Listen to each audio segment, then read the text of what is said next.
The Israeli Defense Force, the IDF, says that those who are responsible for the killing of Israeli citizens will be hunted down. It comes after an escalation of hostilities on Saturday that has left more than 1,000 people dead. It's also not ruled out a ground operation. The IDF's Lieutenant Colonel Peter Lerner spoke to SABC's international news editor Sophie Mokoena. Very complicated. The situation is as such. Since Saturday, we have some 1,200 Israelis that were butchered and murdered in their houses, in their communities, in their farms, along the border with Gaza. And since then, we have been hunting down the terrorists that have been conducted this huge assault on Israel's sovereignty. There have been several hundred of these terrorists, some of them led by special forces of Hamas, the Nukhba force, and we are still engaging them. Yesterday, we killed five of their terrorists in an exchange with IDF forces along the border in southern Israel.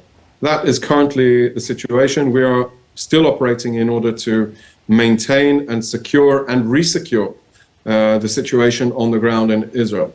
On the second hand, after this massacre of Israel and Israelis under the instruction of the Hamas government and with all of the weapons that they have used in order to assault and infiltrate into Israeli society and into the communities, the IDF has begun an operation to destroy Hamas's capabilities and to make sure that they can never, ever conduct such an attack again against Israel.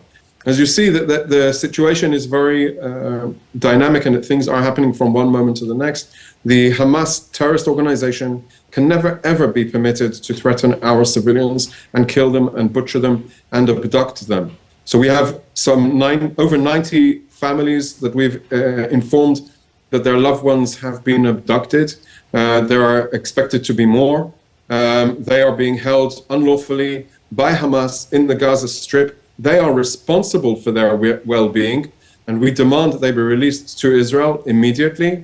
The IDF is currently finished recruiting some 300,000 reservists in order to be prepared for a potential ground operation. If the government instructs us to do so, we will be ready to mobilize.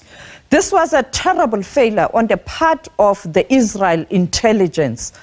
What are you doing to address this? Because if they had anticipated this, the loss of lives, both sides, could have been avoided. I mean, you're talking about 5 Hamas terrorists, and others will argue that based on the history of Palestine, this is a just cause in terms of liberation, but killing of people, both sides, is wrong. The reality is majority of people who have died from both sides are civilians. 1,200 Israelis have been butchered by Hamas in an instruction given by Hamas leadership. Civilians targeted. Over 100 Israelis, many of them civilians, women, children, elderly, have been abducted and are being held unlawfully in the Gaza Strip.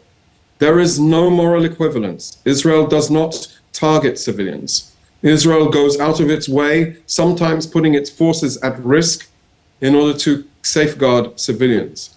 The situation on the other side is precarious, but that question needs to be directed to Hamas. Why did they attack Israeli civilians? Why did they come into our communities? Why did they butcher Israelis? Why did they think that that was a good idea? And what did they expect Israel to do? We cannot be expected not to protect our civilians because Hamas, this terrorist organization that has created a terrorist army, hides behind the civilians of Gaza. The Palestinians of Gaza are not our enemy. Hamas, they are our enemy. But the issue of the Palestinian question and a quest for liberation so many years, if that is not resolved, you will continuously have these problems because they are a breeding ground. The issue of a freedom of people of Palestine. So The I'm military obviously, can't be a lasting solution. so obviously I'm not a politician and I don't deal on the political issues, and each of us have our own opinion about this, the solution that needs to be. From the military's perspective, and I would say as a human being, there can be no moral equivalency to this situation. There is no excuse, political excuse, that can trivialize the terrorism of the civilians of of the South. The political solution needs to come from the politicians. It's their responsibility. Our goal now is to restore safety and security for the people of Israel, to make sure Hamas, this terrorist organization, has its capabilities are destroyed so that they can never ever threaten Israel the way they did on Saturday. You know, I woke up on Saturday to the sound of my mobile phone. It rang off the hook with the sirens. I turned over in my bed. My wife looked at me. She said, "Peter, what's going on?" I said, "There are a few rockets coming over," but the phone didn't stop ringing. And then in my hometown, the siren sounded. So I got up and I rushed into my daughter's room. I said to my daughter, she's 12 years old, "We need to go to the safe room." So we went downstairs and we waited. And this was a whole ruse. These rocket attacks against Israel was a ruse to breach the perimeter of Gaza and attack and butcher and mutilate. And there have been reports of beheading and reports of rape and reports of these atrocities and crimes.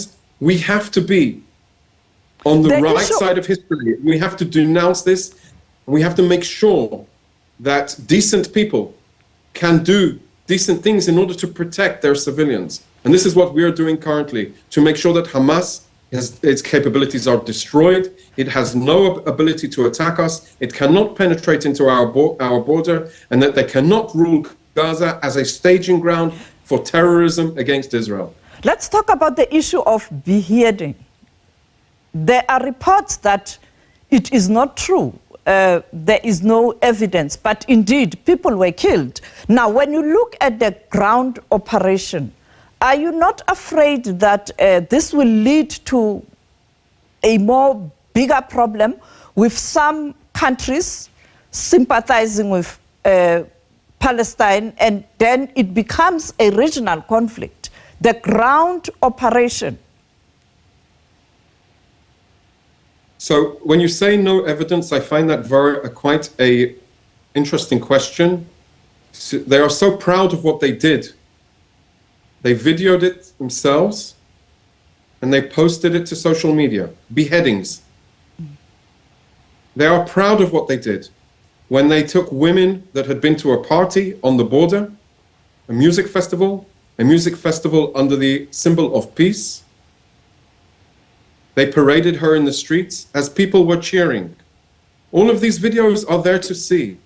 We've been saying for years that Hamas is a terrorist organization, but some people have refused to understand it. We've been warning that this is a situation for years, but some people refuse to acknowledge. And when they finally do it, now you're asking me a question, did they actually do these things?